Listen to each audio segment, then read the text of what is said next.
For this month's digital wellness video, we wanted to hear from a few of our high schoolers about the importance of leaving a positive digital footprint and creating an online identity that you can be proud of. So the term digital footprint and what it means to me is the things I post and say on social media that stays in social media and you can't get rid of it. Watch what you do on the internet. If you post something, the job can find out in the past, they can search for it, and it can also affect if you get the job or not.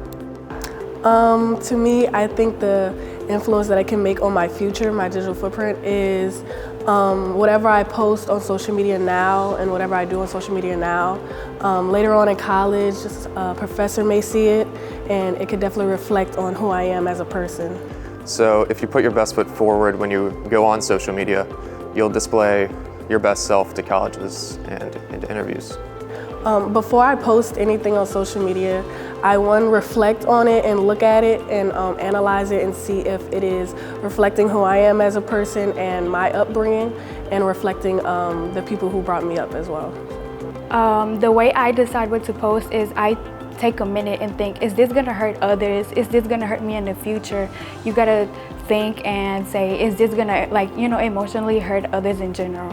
If it's not something that my parents would approve of, then I'm not going to post it. It's not something that I feel like would be something good. So my online presence is an accurate reflection of my real life because I don't have to play a different person over social media or the internet because that's just untruthful and it would affect people.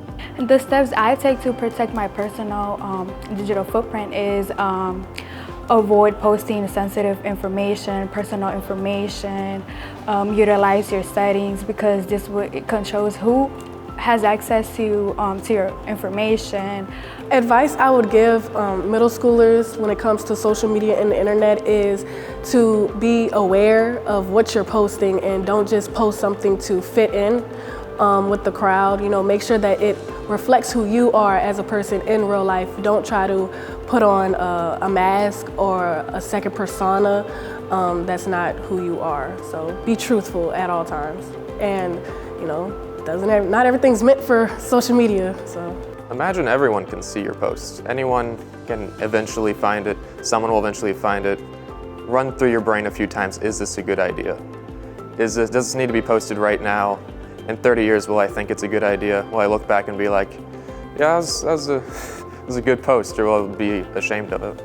So I understand that people want to have fun outside of who they actually are in public. Like over the internet, they feel like they have a whole bunch of freedom, but that can also affect them negatively, especially if they post anything inappropriate or say inappropriate things, as if they cyberbully or merely post anything that's not really them. Just be yourself, be comfortable with yourself, and if you ever feel uncomfortable, just reflect on what you post and what you say, and you'll be all right.